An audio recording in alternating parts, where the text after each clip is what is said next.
Hello everyone, this is Ram Bishnoi and you are watching geography group. आज के इस episode में, इस वीडियो में हम क्या बात करने वाले हैं? देखिए, आज हम बात करेंगे class 10th SST social science की और डिस्कस करने वाले हैं हम class 10th SST social science के लेटेस्ट अपडेटेड रिवाइज सिलेबस को। जहाँ तक सीबीएसई की बात है, सीबीएसई के सिस्टम की बात है, उनके रूटीन की अगर बात की जाए तो हमें हर बार मार्च के एंड में या फिर अप्रैल के फर्स्ट वीक में लेटेस्ट अपडेटेड सिलेबस मिल जाता है। और हर बार सीबीएसई के सिलेबस में कुछ ना कुछ चेंजेस होते हैं। वो चेंजेस होते हैं क्योंकि सीबीएसई एक बड़ा फ्लेक्सिबल ऑर्गेनाइजेशन है। उसमें पेरेंट्स की भी सुनी जाती है, स्टूडेंट्स की भी सुनी जाती है, जो टीचर्स की तरफ से सजेशंस होते हैं उसको भी सुना जाता है, और एक्सपर्ट्स की ओर से भी जो चेंजेस होते हैं उसके अकॉर्डिंग जो सिलेबस है वो हर बार अपडेट हो जाता है। इस बार के आपके सिलेबस की बात की जाए तो जो न्यू एजुकेशन पॉलिसी है NEP 2020 है, उसके अकॉर्डिंग उसमें कुछ चेंजेस किए गए। एक बड़ी चेंज की अगर बात करें तो बड़ा पॉजिटिव चेंज किया गया है, जो मैंने पहली बार देखा है कि सोशल साइंस में भी ऐसा कुछ होने जा रहा है। वो आपके लिए बड़ा पॉजिटिव है। इसका मतलब ये होगा कि इस बार पहले के कंपैरिजन में, लास्ट ईयर के कंपैरिजन में या उससे पहले के कंपैरिजन में देखें तो आउट ऑफ आउट स्कोर करना थोड़ा और ईजी हो जाएगा। वैसे भी सोशल साइंस एक स्कोरिंग सब्जेक्ट रहता है क्लास 10th में, आउट ऑफ आउट ईजिली काफ़ी सारे स्टूडेंट्स वो स्कोर कर पाते हैं, तो आपके लिए वो चीज़ थोड़ी और ज़्यादा ईजी हो जाएगी। वैसे तो ये जो आपका सिलेबस है, अपडेटेड जो सिलेबस है, वो 2.5 मिनट में बताया जा सकता है कि भाई ये करना है, ये नहीं करना है, ये करना है, ये नहीं करना है, ये चैप्टर आ रहा है, ये चैप्टर आपके सिलेबस में नहीं, लाइक दैट। लेकिन हम 2.5 मिनट में इसको कंप्लीट नहीं करेंगे। मैं इस वीडियो को थोड़ा सा लंबा खींचूंगा क्योंकि ये सिर्फ सिलेबस नहीं डिस्कस करने वाले, हम इसमें स्ट्रैटेजी की भी बात करेंगे, क्योंकि सबसे इंपॉर्टेंट होता है जब भी हम स्कोर अच्छा करने की सोचते हैं, जब भी हम बात करते हैं कि हमें अच्छा स्कोर करना है, अच्छे से सीखना है, ठीक से कंसेप्ट को हमें कवर करना है, हमें टाइम को मैनेज करना है, तो ज़रूरी होता है कि हम एक स्ट्रैटेजी के थ्रू जाएं। स्टार्टिंग में हमारी एक स्ट्रैटेजी होनी चाहिए, ये विज़न क्लियर होना चाहिए कि भाई हमारे पास ये सिलेबस है, इतना है, और इस तरीके से हम करने वाले हैं थ्रू आउट द ईयर। तो यहाँ पे हम क्या डिस्कस करेंगे, हम इस वीडियो में सिलेबस के साथ साथ ये भी डिस्कस करने वाले हैं कि कौन सा चैप्टर आपके लिए ज़्यादा इंपॉर्टेंट रहेगा, कौन सा चैप्टर है जिसमें से आपके लॉन्ग आंसर टाइप क्वेश्चंस पूछे जाएंगे, किस चैप्टर को आपको कितना टाइम देना है, किस चैप्टर की कितनी वेटेज रहने वाली है, कौन सा चैप्टर है जो 1 मार्कर के लिए इंपॉर्टेंट रहेगा, कौन सा चैप्टर है जिसमें से ट्रिकी क्वेश्चंस पूछे जाते हैं, कौन सा चैप्टर है जिसमें से आपके मैथ वर्क के क्वेश्चंस है वो श्योर आने वाले हैं। ओके, यानी कि वो सारी चीज़ें हैं जो आपके लिए इंपॉर्टेंट है, जो स्ट्रैटेजी के लिए इंपॉर्टेंट है, जो आप प्लानिंग करने वाले हो तो उसके लिए इंपॉर्टेंट है, वो सब कुछ हम यहाँ पर डिस्कस करने वाले हैं। और एक और इम्पॉर्टेंट चीज़, हम चैप्टर वाइज जो वेटेज है, चैप्टर वाइज मार्क्स हैं, वो भी हम साथ ही साथ डिस्कस करेंगे। तो चलिए लेट्स बिगिन, चलिए शुरुआत करते हैं और देखते हैं इस बार के आपके सिलेबस में क्या कुछ रहेगा और कहाँ पर आपको कितना फोकस करना है। तो देखिए, जो सीबीएसई का अपडेटेड सिलेबस है उसके अकॉर्डिंग सबसे बड़ा जो चेंज आया, बड़ा चेंज ये आया कि पहले ये होता था कि आपके पास, जैसा आप 9th क्लास में कर चुके हो, कि आपके पास 4 सब्जेक्ट होते हैं सोशल साइंस में। आपके पास हिस्ट्री होती है, इतिहास होता है, ज्योग्राफी होती है, पोल साइंस होता है और इकोनॉमिक्स होता है। तो पहले क्या होता था कि 20 मार्क्स की वेटेज होती थी ईच सब्जेक्ट की, यानी कि हिस्ट्री, पोल साइंस, जियो, इकोनॉमिक्स, वो 20 मार्क्स के होते थे। इस बार इसमें बड़ा चेंज क्या किया गया कि आपकी जो हिस्ट्री है उसका सिलेबस थोड़ा लेंथी होता है, तो उसी के अकॉर्डिंग उसको वेटेज दे दी गई। वो 25 मार्क्स की होगी इंक्लूडिंग द मैथ वर्क, और आपकी जो जियो है वो भी 25 मार्क्स की रहेगी इंक्लूडिंग द मैथ वर्क, जो अच्छी चीज़ है क्योंकि ज्योग्राफी की अगर बात करें तो यहाँ पे आपके पास 7 चैप्टर हैं। अगर हम इको की बात करें तो इको में आपके पास 4 चैप्टर हैं। तो भाई जब 7 है और वहाँ 4 है तो इक्वल वेटेज सही नहीं बैलेंस जा रहा था। इको के चैप्टर्स है वो बड़े छोटे भी हैं, कंसेप्ट उसमें ज़्यादा लंबे चौड़े नहीं हैं, तो ये सही से एक बैलेंस बना दिया इस बार सीबीएसई ने। ठीक, तो एक तो ये बड़ा चेंज है कि इसके अकॉर्डिंग आपको फोकस करना है, कि जैसे पहले होता भी था कि जियो के चैप्टर्स है बड़े लंबे चलते हैं, सिलेबस बड़ा लेंथी है, हिस्ट्री का सिलेबस बड़ा लेंथी है, जबकि वेटेज की बात करते थे तो वेटेज इक्वल दी गई थी, तो ये वेटेज है वो आगे पीछे कर दी गई। तो पहली चीज़ ये समझना है, तो ये आपके हो जाते हैं 80 मार्क्स, और 20 मार्क्स आपको इंटरनल असेसमेंट के मिलेंगे, जो कि आपको पहले से पता है, जैसे 9th क्लास में मिलते रहे एज इट इज़ आपका रहेगा। ओके, इसको हम एक अलग सेपरेट वीडियो में डिस्कस करेंगे कि इंटरनल असेसमेंट के 20 मार्क्स के लिए हमें क्या करना है, कहाँ पर फोकस करना है। तो सबसे पहले हम डिस्कस करेंगे आपके हिस्ट्री के सिलेबस को, कि आपके हिस्ट्री, इतिहास में क्या कुछ रहेगा। तो हिस्ट्री में हमारा जो पहला चैप्टर रहेगा क्लास 10th में वो है rise of nationalism in Europe, Europe में राष्ट्रवाद का उदय। ये आपका चैप्टर रहेगा पहला, और ये 6 मार्क्स का रहेगा, यानी कि इसकी वेटेज है वो 6 मार्क्स की रहेगी। इट मीन्स दैट यहाँ से आपका एक 5 मार्कर क्वेश्चन रहेगा, वो क्लियर है क्योंकि 6 मार्क्स की वेटेज जा रही है, तो एक 5 मार्कर क्वेश्चन रहेगा और एक आपका 1 मार्कर क्वेश्चन रह सकता है। ये सब कुछ यहाँ रहेगा। ठीक, ये जो चैप्टर आपका नेशनलिज्म इन यूरोप और rise of nationalism in Europe, बड़ा आसान सा चैप्टर है। इसमें क्या कुछ डिस्कस किया गया है? सबसे पहले तो इसमें डिस्कस किया गया कि नेशनलिज्म क्या है। ओके, नेशनलिज्म क्या है उसको समझना है। उसमें फिर ये है कि नेशनलिज्म की शुरुआत कैसे हुई थी। नेशनलिज्म समझते हो ना, यानी कि जैसे अगर हम बात करें तो जो देश के प्रति जो प्यार होता है, लगाव होता है, अपनापन होता है, एक होने का भाव होता है, उसे हम नेशनलिज्म बोलते हैं। तो पहले वो नेशन नहीं होते थे, राष्ट्र होते ही नहीं थे पहले। जहाँ पर कब्जा हो गया जिस भी राजा का, रूलर का, वो नेशन बन जाता था। तो ये जो देश बने ना, ये बाद में बने। तो उसकी शुरुआत कैसे हुई? यूरोप से हुई थी। कौन से फैक्टर रिस्पॉन्सिबल थे? उसमें फ्रेंच रेवोल्यूशन का क्या रोल था, उसमें नेपोलियन का क्या रोल था। तो ये पढ़ेंगे हम फर्स्ट पार्ट में, और ये जो पढ़ेंगे ये आप पहले ही ऑलरेडी स्टडी कर चुके हैं इनके बारे में 9th क्लास में। तो ये रहेगा। उसके बाद जो सेकंड पार्ट है इस चैप्टर का, उसमें हम पढ़ेंगे कि ब्रिटेन का यूनिफिकेशन, ब्रिटेन का यूनिफिकेशन, इटली का यूनिफिकेशन, जर्मनी का यूनिफिकेशन कैसे हुआ, ये देश कैसे बने, ये। और एंड में हम बाल्कन टेंशन डिस्कस करेंगे। बाल्कन जो टेंशन थी वो भी इसी से रिलेटेड थी। तो कुछ छोटे छोटे से टॉपिक्स इसमें रहेंगे, और वो टॉपिक्स काफ़ी आसान है और क्लियर रहेगा कि कहाँ से क्वेश्चन आएंगे। देखिए, मैं लॉन्ग आंसर टाइप क्वेश्चन अगर आपको बताऊं कि इसमें से आपका रहेगा the factors responsible for the rise of nationalism in Europe, ये आपका लॉन्ग आंसर टाइप के लिए इंपॉर्टेंट रहेगा। इसके साथ साथ आपका unification of Germany, unification of Britain and unification of Italy, ये इंपॉर्टेंट रहेंगे। 4 हो गए, और एक क्वेश्चन आपका एंड वाला रहेगा कि बाल्कन टेंशन क्या थी। तो ये 4-5 क्वेश्चन लिमिटेड से बनेंगे जो आपके लॉन्ग आंसर टाइप क्वेश्चंस के लिए रहेंगे, और उन्हीं में से आपके एग्जाम में आना है। तो इजी है चैप्टर, हालांकि स्टार्टिंग में थोड़ी सी लैंग्वेज आपको डिफिकल्ट लगेगी, और इस चैप्टर को कवर करने में आपको 10 to 15 डेज देने पड़ेंगे। ठीक, उसके बाद आपका जो सेकेंड चैप्टर रहेगा हिस्ट्री में, वो रहेगा नेशनलिज्म इन इंडिया, भारत में राष्ट्रवाद। 8 मार्क्स रहेंगे। इट मीन्स दैट यहाँ से भी आपका एक लॉन्ग आंसर टाइप क्वेश्चन है वो कंफर्म रहेगा, और एक आपका 2 मार्कर रह सकता है, और 2 मार्कर के भी कम चांसेस रहेंगे। ये आपका एक रहेगा लॉन्ग आंसर टाइप क्वेश्चन, एक रहेगा 1 मार्कर, और 2 मार्क्स का मैप वर्क रहेगा इस चैप्टर में से। ओके, ऐसा कुछ रहना है।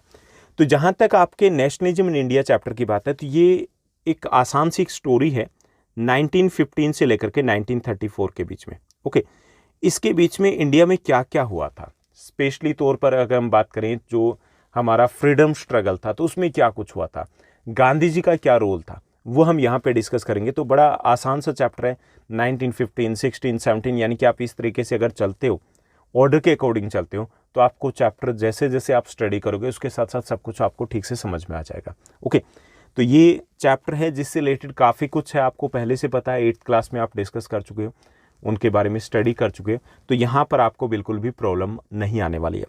उसके बाद आपका जो थर्ड चैप्टर रहेगा हिस्ट्री का, वो है भूमंडलीकृत विश्व का बनना, मेकिंग ऑफ ग्लोबल वर्ल्ड। ये जो चैप्टर है इसमें से काफ़ी कुछ है जो आपके सिलेबस में नहीं है, मतलब एनुअल एग्जाम के सिलेबस में नहीं है। इसमें आपके जो एनुअल एग्जाम के क्वेश्चंस पूछे जाएंगे वो रहेंगे, जो आपका सब टॉपिक है फर्स्ट से लेकर के जो 1 है, 1 से 1.3 के बीच में, यानी कि कुछ टॉपिक्स है कि मेकिंग ऑफ ग्लोबल वर्ल्ड है क्या एग्जैक्टली, वही डिस्कस किया गया यहाँ पे 1 to 1.3 के बीच में। तो यही आपके एनुअल एग्जाम से रिलेटेड रहेगा। बाकी जो पार्ट है वो आपका पीरियोडिक असेसमेंट, जो आपका इंटरनल असेसमेंट है उसके लिए रहेगा, यानी कि एनुअल एग्जाम में बाकी टॉपिक्स हैं उनसे रिलेटेड क्वेश्चंस नहीं आने वाले, यानी सिलेबस थोड़ा सा आपका ईजी रह जाएगा जब आप फाइनल रिविजन के लिए जाओगे। और ये चैप्टर आपका ओनली 1 मार्क्स का रहेगा। ये भी अच्छी चीज़ है, क्योंकि इसके अकॉर्डिंग आपको फोकस सिर्फ 1 मार्कर के ऊपर करना है। पहले क्या था कि लास्ट ईयर थोड़ा सिलेबस ज़्यादा लेंथी जा रहा था, क्योंकि हम इस चैप्टर में भी अच्छे खासा टाइम दे रहे थे, इसमें भी टाइम ज़्यादा लगता है, तो रिवीजन में इश्यूज आ रहे थे।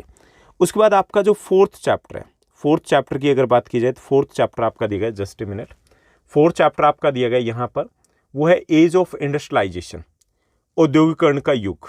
इस चैप्टर की बात करें तो ये आपके इंटरनल असेसमेंट यानी कि पीरियोडिक असेसमेंट के लिए ही होगा, यानी कि आपके एनुअल एग्जाम में यहाँ से कोई भी क्वेश्चन नहीं पूछा जाएगा। ओके, तो ये भी इजी हो गया कि आपने अभी सिलेबस को किया, आपने इस चैप्टर को किया, जो आपके इंटरनल असेसमेंट होंगे, जो आपका पोस्ट मिड टर्म होगा जो दिसंबर के आसपास होगा, तो उसमें ज़रूर इसके क्वेश्चंस रहेंगे, लेकिन एनुअल एग्जाम में यहाँ से कोई भी क्वेश्चन आपके एग्जाम में नहीं आने वाला है। ओके, उसके बाद आपका जो 5th चैप्टर है, मुद्रण संस्कृति और आधुनिक दुनिया, print culture and the modern world, ये जो चैप्टर है ये इसकी वेटेज 8 मार्क्स की रहेगी, यानी कि इसकी वेटेज अच्छी खासी रहने वाली है। जितनी सेकंड चैप्टर की रहेगी उतनी वेटेज इस चैप्टर की रहने वाली है।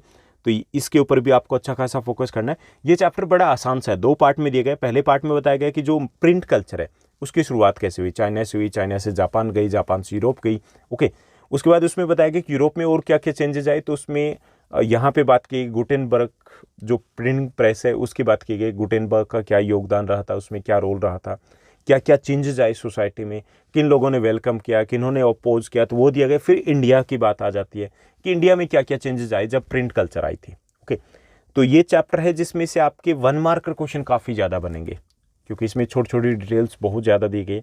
जहाँ तक आपके लॉन्ग आंसर टाइप क्वेश्चन की बात है तो 3 to 4 बनेंगे, जो कि ईजिली आइडेंटिफाई कर सकते हो कि हाँ ये क्वेश्चन है जो इंपॉर्टेंट रहेंगे, और उन्हीं में से आपके एग्जाम में रह सकते हैं, जो 3 मार्कर, 2 मार्कर या 5 मार्कर के लिए। जहाँ तक आपके हिस्ट्री के सभी चैप्टर्स की बात है, हिंदी और इंग्लिश मीडियम दोनों में मैंने मोस्ट इंपॉर्टेंट क्वेश्चन है वो अलग से पहले से ही डिस्कस किए हुए हैं, तो आप प्लेलिस्ट में जाकर के उन वीडियोस को सर्च भी कर सकते हो। ओके, इसके साथ साथ यानी कि यह हो गया आपका पहला चैप्टर वो 6 मार्क्स का रहेगा, सेकंड चैप्टर आपका 8 मार्क्स का रहेगा, थर्ड चैप्टर की अगर बात की जाए तो आपका 1 मार्क्स का रहेगा, और लास्ट चैप्टर है वो आपका 8 मार्क्स का रहेगा। ओके, तो ये टोटल हो जाते हैं आपके 23, और 2 मार्क्स का आपका मैफक हो जाता है, यानी कि टोटल हो जाएंगे आपके 25। ओके, तो ये होगा आपका हिस्ट्री। उसके बाद अगर हम बात करें जियो की, सेकंड की आपके जियो, क्योंकि उसकी वेटेज भी अच्छी खासी है, 25 मार्क्स की रहेगी। जियो में क्या कुछ रहेगा, जियो में टोटल आपके 7 चैप्टर्स रहेंगे। फर्स्ट जो आपका चैप्टर है वो है रिसोर्सेज एंड डेवलपमेंट, संसाधन और विकास। ये आपका 4 मार्क्स का रहेगा। इसमें से अगर आप लेटेस्ट अपडेटेड बुक को डाउनलोड करोगे, जिसका लिंक सिलेबस के साथ दिया गया, तो आप देखोगे इसमें से काफ़ी सारे टॉपिक इस चैप्टर में से डिलीट हो गए। आपकी जो पुरानी ओल्ड एनसीईआरटी की बुक है उसमें से, जैसे आपका क्लासिफिकेशन ऑफ रिसोर्सेज है वो डिलीट हो गया है, कुछ जो केस स्टडी दी गई थी वो डिलीट कर दी गई, तो चैप्टर थोड़ा सा शॉर्ट हो गया, ईजी हो गया। और इसमें सबसे इंपॉर्टेंट जो चीज़ रहेगी वो रहेगी रिसोर्स प्लानिंग क्या होती है, लैंड यूज पैटर्न क्या है, इसके साथ साथ इसमें दिया गया है soil conservation, types of soils, तो वो पार्ट है वो आपके लिए ज़्यादा इंपॉर्टेंट रहेगा यहाँ से। ओके, उसके बाद सेकंड चैप्टर है वन एवं वन्य जीव संसाधन, forest and wild life resources. ये चैप्टर पीछे लास्ट अगर 3-4 ईयर्स की बात करें तो कभी डिलीट हो रहा था, कभी इंटरनल में था, कभी नहीं था, ऐसा कुछ चल रहा था। तो ये आपकी सिलेबस में रहेगा, और ये आपका 2 मार्क्स का रहेगा, यानी कि इसकी वेटेज रहेगी 2 मार्क्स की। इट मीन्स दैट एक सिंगल 2 मार्कर क्वेश्चन पूछा जा सकता है, या फिर आपके 2 1 मार्कर क्वेश्चन यहाँ से हो सकते हैं। क्लियर। उसके बाद आपका थर्ड चैप्टर है जल संसाधन, वाटर रिसोर्स, ये 4 मार्क्स का रहेगा। उससे पहले सेकंड चैप्टर में हम बता दें कि सेकंड चैप्टर में ज़्यादा कुछ नहीं है, इसमें वाइल्ड लाइफ की बात की गई और इसमें फॉरेस्ट की बात की गई। ये आपका 9th क्लास का जो नेचुरल वेजिटेशन चैप्टर था, नेचुरल वेजिटेशन, उसी से मिलता जुलता चैप्टर है। एक टॉपिक सिर्फ अलग दिया गया, बाकी सब कुछ सेम एज इट इज़ है सेकंड चैप्टर में। थर्ड चैप्टर की बात करें वाटर रिसोर्सेज, इस चैप्टर को अगर कवर करना चाहें तो ये 2 से 3 पीरियड में ईजिली हो सकता है। इसमें बात की गई वाटर स्कैसिटी क्या होती है, जल दुर्लभता क्या होती है, जल की कमी क्या होती है, उसके कारण क्या है और उसका सॉल्यूशन क्या है। साथ ही साथ कुछ एग्जांपल दिए गए कि कुछ लोग कैसे वाटर कंजर्व करें, तो वो सब कुछ इसमें दिया गया। तो 2 to 3 जो पीरियड्स है वो काफ़ी रहेंगे, मोर देन इनफ रहेंगे इस चैप्टर को कवर करने के लिए। ऐसा ही सेकंड चैप्टर के साथ है, सेकंड भी 2-3 पीरियड का ही चैप्टर है इतना। ये जो थर्ड चैप्टर है ये आपका 4 मार्क्स का रहेगा।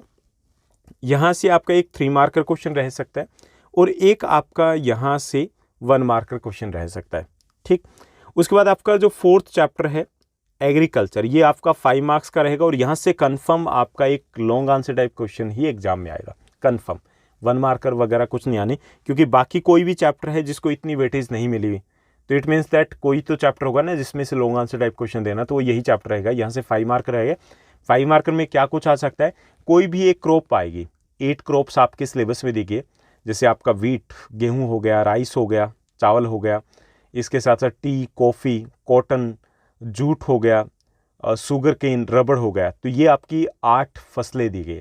इनमें से कोई एक क्रॉप है उसके ऊपर आपको डिटेल में नोट लिखना, वो आपके एग्जाम में रहेगा। ओके, इस चैप्टर में से भी काफ़ी सारे टॉपिक्स है जो लेटेस्ट एनसीईआरटी की बुक है उसमें से डिलीट हो गए, तो आप उसको चेक कर लीजिएगा ताकि आप उसको अपनी बुक में भी मार्क कर पाओ कि ये टॉपिक्स हमें नहीं करने। ओके, और अगर अब नहीं मार्क कर पाओ तो भी need not to worry, teacher अपने आप आपको बता देगा। क्लियर। उसके बाद आपका 5th जो चैप्टर है खनिज तथा ऊर्जा संसाधन, मिनरल्स एंड एनर्जी रिसोर्सेज, ये 3 मार्क्स का रहेगा। इसमें से भी कुछ टॉपिक्स आपके डिलीट हो गए सिलेबस में, जो लेटेस्ट अपडेटेड आपकी बुक है उसमें से, और ये 3 मार्क्स का रहेगा। इट मीन्स दैट यहाँ से आपका एक 2 मार्कर और एक 1 मार्कर क्वेश्चन यहाँ से आपका बन सकता है। उसके बाद आपका जो 6th चैप्टर रहेगा, मैन्युफैक्चरिंग इंडस्ट्रीज, विनिर्माण उद्योग, ये आपका 3 मार्क्स का रहेगा। यहाँ से भी कुछ टॉपिक्स आपके डिलीट हुए, इस चैप्टर में से कुछ नहीं, काफ़ी सारा डिलीट हुआ है। इसमें से आपके जो इम्पोर्टेंट रहेंगे टॉपिक्स, क्लासिफिकेशन ऑफ इंडस्ट्री है, वहाँ से आपके क्वेश्चन पूछे जा सकते हैं, या फिर एंड में है जो इंडस्ट्री से रिलेटेड पॉल्यूशन है, उनसे रिलेटेड आपके क्वेश्चंस यहाँ इस चैप्टर में से बन सकते हैं। और ज़्यादा लेंथी नहीं रहा है, क्योंकि अगर हम बात करें आपका एग्रीकल्चर चैप्टर है वो थोड़ा सा लेंथी रहेगा, 5th और 6th चैप्टर है वो ज़्यादा लेंथी नहीं है। उसके बाद आपका 7th जो चैप्टर है ये ऑलमोस्ट 50% रह गया, आधे से ज़्यादा आपके सिलेबस में नहीं है। तो ये चैप्टर आपका 1 मार्क्स का रहेगा। पहली चीज़ तो ओनली 1 मार्क्स का एक क्वेश्चन यहाँ से पूछा जाएगा, और इसमें railways to roadways to railways, यानी कि यहीं तक का पार्ट रहेगा। बाकी का जो पार्ट है वो पीरियोडिक असेसमेंट के लिए रहेगा, यानी कि पाइपलाइन से लेकर के टूरिज्म तक का जो टॉपिक है, जो काफ़ी लेंथी पार्ट है, उसको आपके सिलेबस के एनुअल एग्जाम के सिलेबस से रिमूव कर दिया गया है। ओके, उसके साथ साथ आपका मैप वर्क है वो आपका 3 मार्क्स का रहेगा। क्लियर? मैप वर्क का सिलेबस है वो ऑलरेडी हम अलग से डिस्कस कर चुके हैं, आप प्लेलिस्ट में जाकर के सर्च कर सकते हो। उसका सॉल्यूशन भी मैंने दे दिया है कि कैसे कैसे आपको सॉल्व करना है, क्या क्या उसका आंसर रहेगा, कहाँ पर आपको लोकेट करना, लाइक दैट। ठीक, तो ये रहेगा आपका जियो में। उसके बाद अगर हम बात करें आपके नेक्स्ट बुक की, तो रहेगी आपकी पोल साइंस। पोल साइंस अब आपकी ओनली 15 मार्क्स की रहेगी इस बार। इसमें आपका फर्स्ट चैप्टर है पावर शेयरिंग। पावर शेयरिंग, सत्ता की साझेदारी, यानी कि शक्तियों का बंटवारा क्यों ज़रूरी है, इसके लिए 2 कहानियाँ दी गई इस चैप्टर में। एक बेल्जियम की स्टोरी शेयर की गई, सेकंड जो स्टोरी शेयर की गई वो श्रीलंका की शेयर की गई, ताकि हम समझ पाएँ इस कंसेप्ट को। और फिर हमें बताया गया कि why do we need the power sharing की क्यों ज़रूरत होती है, and how we can do the power sharing हम कर कैसे सकते हैं। ओके, तो वो सब कुछ इसमें शेयर किया गया। 3 ही पीरियड, यानी कि ओनली 3 पीरियड का सारा चैप्टर ये, और ये आपका 2 मार्क्स का रहेगा। या तो इसमें से एक 2 मार्कर क्वेश्चन रहेगा, या फिर 2 1 मार्कर क्वेश्चन यहाँ से पूछे जाएंगे। उसके बाद आपका संघवाद, फेडरलिज्म, ये 3 मार्क्स का चैप्टर रहेगा। इसमें से 3 मार्कर क्वेश्चन ही पूछा जाएगा। ओके, और संघवाद या फेडरलिज्म की बात करें तो लंबा चौड़ा चैप्टर नहीं है, 3 पीरियड्स का ये चैप्टर है। इसमें फर्स्ट चैप्टर में जो डिस्कस किया उसके आगे की कहानी दी गई कि इंडिया में पावर शेयरिंग कैसे की गई। तो यहाँ पे फेडरलिज्म है, फेडरल टाइप ऑफ गवर्नमेंट है, तो वो क्या होती है, ये कितने टाइप की हो सकती है फेडरल टाइप ऑफ गवर्नमेंट, और हम कैसे कह सकते हैं, how we can say that India is a federal country, तो वो कुछ हमें देना है। उसके साथ साथ डिसेंट्रलाइजेशन की बात की गई, यानी कि लोकल गवर्नमेंट की भी यहाँ पर बात की गई। तो छोटा सा चैप्टर ये रहेगा, आसान सा है। यानी जब भी सिलेबस स्टार्ट किया जाता है तो आमतौर पे टीचर इन्हीं चैप्टर्स के साथ आते हैं कि भाई 6 डेज़ की क्लास लग गई, 2 चैप्टर हो गए, पॉजिटिव वाइब्स आएगी कि एटलीस्ट हमने 2 चैप्टर्स तो निपटा डाले। ओके, इजी है, कुछ भी नहीं। चैप्टर को अगर आपने क्लास में ठीक से फोकस करके सुन लिया ना, समझो हो गया, फाइनल के लिए तैयारी होगी आपकी।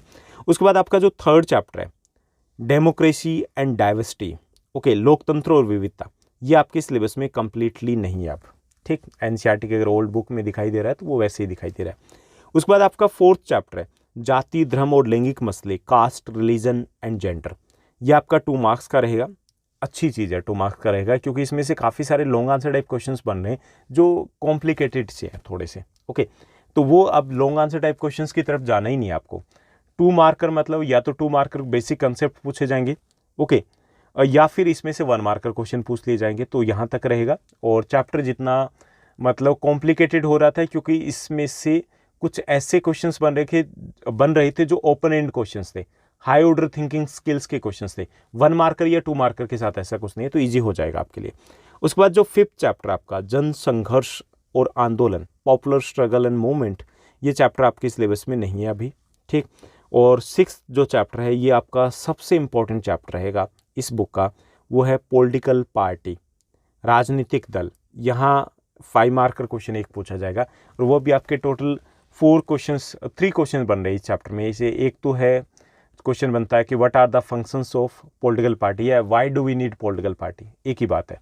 एक तो ये बन रहा है, एक बनेगा आपका what are the challenges of the political parties, challenges क्या हैं and suggestions regarding those challenges, क्या सुझाव हम दे सकते हैं। तो 3 क्वेश्चंस बनेंगे 5 मार्कर, उनमें से एक आपके एग्जाम में आना है पक्का, कन्फर्म।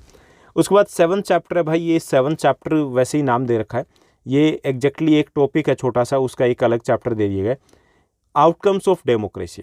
इसमें डिस्कस किया गया डेमोक्रेसी के पॉजिटिव साइड डिस्कस की गई कि क्या क्या चीज़ें हैं जो पॉजिटिव है और कौन सी चीज़ें हैं जहाँ पे डेमोक्रेसी थोड़ा सा स्ट्रगल कर रही है। तो कुछ छोटे छोटे टॉपिक्स को लेकर के ये चैप्टर बनाया गया है। ये आपका 3 मार्क्स का रहेगा, इसमें से ज़्यादा चांसेस है कि आपका एक 3 मार्कर क्वेश्चन ही रहेगा, 1 मार्कर इस चैप्टर में से ज़्यादा बनते नहीं है। लास्ट चैप्टर आपका चैलेंजेज ऑफ द डेमोक्रेसी, लोकतंत्र की चुनौतियाँ, ये आपके सिलेबस में नहीं है, यानी कि टोटल आपके 5 चैप्टर्स रहेंगे पोल साइंस में, जो कि बिल्कुल आसान है। उसके बाद आपकी जो लास्ट बुक है वो है इकोनॉमिक्स, अर्थशास्त्र। इकोनॉमिक्स की बात करें तो ये भी आपकी इस बार 15 मार्क्स की रहेगी। यहाँ पे आपके टोटल 5 चैप्टर बुक में दिए गए हैं, उसमें से फर्स्ट जो आपका चैप्टर रहेगा वो रहेगा डेवलपमेंट, विकास, ये 4 मार्क्स का रहेगा। आसान सा चैप्टर है, 3 to 4 पीरियड का है टोटली, इतना सही है बस। और बड़ी अच्छी सी चीज़ें इसमें डिस्कस की गई। अगर आपका टीचर आपको अच्छा मिलता है तो बड़े गजब के एग्जाम्पल यहाँ पर दिए जा सकते हैं। ओके, तो ये 4 मार्क्स का रहेगा। उसमें बेसिक चीज़ें हैं जो आपके एग्जाम में रहेगी। एक 2 मार्कर क्वेश्चन हो सकता है, 2 1 मार्कर क्वेश्चन हो सकते हैं, क्योंकि 1 मार्कर अच्छे खासे यहाँ से बनेंगे।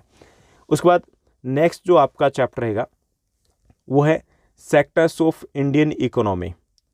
जो सेक्टर्स ऑफ इंडियन इकोनॉमी है आपका, भारतीय अर्थव्यवस्था के क्षेत्र, ये यहाँ से आपके एक 5 मार्कर क्वेश्चन रह सकता है। 5 मार्कर क्वेश्चन रह सकता है और रहना भी चाहिए, आपके एग्जाम में हो सकता है। प्राइमरी, सेकेंडरी, टर्सरी सेक्टर की बात की गई है। टर्सरी सेक्टर वो आगे निकल रहा है, क्यों निकल रहा है, लाइक दैट, ये सब कुछ यहाँ पर डिस्कस किया गया। आसान सा है क्योंकि इसमें से बहुत कुछ आप 9th क्लास में डिस्कस कर चुके हो, पढ़ चुके हो। उसके बाद थर्ड जो आपका चैप्टर रहेगा वो है मनी एंड क्रेडिट, मुद्रा और साख। यहाँ से 5 मार्कर आपका कंफर्म रहेगा एक क्वेश्चन, वो है ऑर्गेनाइज्ड, और जैसे अगर हम बात करें ऑर्गेनाइज्ड या अनऑर्गेनाइज्ड जो सेक्टर्स है उनकी यहाँ पर बात की गई। उसमें बात की गई सोर्स ऑफ क्रेडिट की बात की गई है, इसमें जो सेल्फ हेल्प ग्रुप है उनकी बात की गई है। तो यहाँ से एक 5 मार्कर क्वेश्चन है जिसमें आपको डिफरेंस बताना है। ओके, डिफरेंस बताना है कि जो स्रोत कौन कौन से हैं जहाँ से हम ऋण ले सकते हैं, लोन ले सकते हैं। तो उसके 2 सोर्सेज होते हैं, तो कौन से सोर्सेज है, कौन सा बेटर है, लाइक दैट। तो इस टाइप का एक क्वेश्चन बनेगा जो आपके 5 मार्कर में रह सकता है। सेल्फ हेल्प ग्रुप है वो भी पूछा जा सकता है, तो इस टाइप के क्वेश्चन है। और बाकी आसपास की चीज़ें हैं जो इस चैप्टर में डिस्कस की जाएगी, छोटा सा चैप्टर रहेगा ये आपका। उसके बाद जो आपका 4th चैप्टर है, 4th चैप्टर है आपका वैश्वीकरण और भारतीय अर्थव्यवस्था, ग्लोबलाइजेशन एंड इंडियन इकोनॉमी। इसमें से ओनली आपका 1 मार्कर एक क्वेश्चन पूछा जाएगा, और इसमें what is globalisation and factors that enabled only, यानी कि इतना ही टॉपिक है जो आपके एनुअल एग्जाम के सिलेबस में। बाकी जो पार्ट दिया गया वो आपके इंटरनल असेसमेंट, पीरियोडिक असेसमेंट है उसके लिए रहेगा, यानी कि उसके ऊपर ज़्यादा टेंशन नहीं लेनी है आपको। ओके, तो ईजी हो गया है इको का भी। उसके बाद आपका 5th चैप्टर है कंज्यूमर राइट्स, उपभोक्ता अधिकार। इसमें आपको सिर्फ प्रोजेक्ट बनाना है एक, जो कि आप समर वेकेशन में बना लोगे, 5 मार्क्स है आपके प्रोजेक्ट के, तो ये बनाना है। तो अभी ओवरऑल हमने देखा कि ये आपके सिलेबस में रहने वाला है, और इसमें क्या चीज़ आपके लिए इंपॉर्टेंट रहेगी। देखिए, आप पोल साइंस या इको की बात करें, ठीक से अगर फोकस करके साथ साथ किए ना, तो मतलब आपके out of out marks confirm हो जाएंगे। जियो की बात करें तो जियो में आपको क्या करना है, 1st, 2nd, 3rd चैप्टर आपके ईजिली हो जाएंगे। आपको जो फोकस करना है 4th भी ईजिली हो जाएगा। आपको 5th और 6th चैप्टर है उसमें थोड़ा सा ज़्यादा फोकस करना है, ताकि मार्क्स ना डिडक्ट हो वहाँ से, ठीक। तो वहाँ फोकस करना है, तो जियो भी स्कोरिंग हो जाएगी। सबसे इंपॉर्टेंट ये है कि अगर आप आउट ऑफ आउट का स्कोर लेकर के चल रहे हो, आपको स्कोर करना है, तो 2 चीज़ों के ऊपर फोकस करना है। एक तो आपकी हिस्ट्री का 1st चैप्टर, हिस्ट्री का 1st चैप्टर वो ज़्यादा इंपॉर्टेंट रहेगा, ठीक। जो आपका 2nd चैप्टर है, जो आपका लास्ट चैप्टर है, उसमें से सब कुछ वही आएगा जो डायरेक्ट क्वेश्चंस बन रहे हैं और आपको इजीली समझ में भी आ जाएगा। तो जो 1st चैप्टर है उसके ऊपर ज़्यादा फोकस करना, और 2nd है आपका मैफक। आमतौर पे हम मैफक को इग्नोर कर देते हैं कि मैफक चलो बाद में देखा जाएगा, ऐसा नहीं करना। मैफक को हम साथ साथ लेकर के चलेंगे तो बेटर रहेगा, ठीक। उसके अकॉर्डिंग आप प्लान आउट कीजिए। और आपको 15 डेज में मैं एक और स्ट्रैटेजी देने वाला हूँ, जिसमें हम पूरे साल की प्लानिंग करेंगे कि किस महीने में हमें कौन से चैप्टर करने हैं, कि अप्रैल में हम कितने करें, मई में कितने करें, उसके बाद जुलाई में कितने करें, अगस्त में कितने करें, कि कैसे भी करके हमारा 15 दिसंबर तक पूरा सिलेबस हो जाना चाहिए, ताकि हमारे पास एटलीस्ट 60 डेज मिल जाएं फाइनल एग्जाम में जाने से पहले। ओके, तो ये रहेगा आपका सिलेबस, और होपफुली आपको बिल्कुल अच्छे से क्लियर हो गया होगा कि आप क्लास 10th सोशल साइंस में क्या कुछ पढ़ने वाले और कहाँ पर क्या कुछ रहेगा। इसके साथ साथ जिसमें आपके 5th चैप्टर की बात कर रहा था सबसे एंड में कि आपका जो 5th चैप्टर है कंज्यूमर राइट, उससे रिलेटेड आपको एक प्रोजेक्ट बनाना है जो कि 5 मार्क्स का रहेगा। जो आपका प्रोजेक्ट है वो हिंदी और इंग्लिश मीडियम दोनों में मैंने सेपरेटली एक बेस्ट प्रोजेक्ट है कि कैसे आप बना सकते हो, वो ऑलरेडी पब्लिश किया हुआ है। ठीक, तो उसको कहाँ ढूंढोगे, आप प्लेलिस्ट में जाइए जहाँ पर आपको दिया गया प्रोजेक्ट्स एंड असाइनमेंट की एक प्लेलिस्ट है, वहाँ पर आपको ये प्रोजेक्ट मिल जाएंगे। तो वहाँ से आप कुछ चीज़ें ले सकते हो, कुछ आइडियाज़ आपको मिलेंगे और उसके बाद आप एक अच्छा सा यूनिक सा प्रोजेक्ट बना सकते हो। बनाने के बाद अगर आप शेयर करना चाहो तो मेरे साथ शेयर कर सकते हो, इंस्टाग्राम पे कनेक्ट हो सकते हो या फिर टेलीग्राम पर भी कनेक्ट हुआ जा सकता है। आज के लिए बस इतना ही। Thank you, bye bye, have a nice day.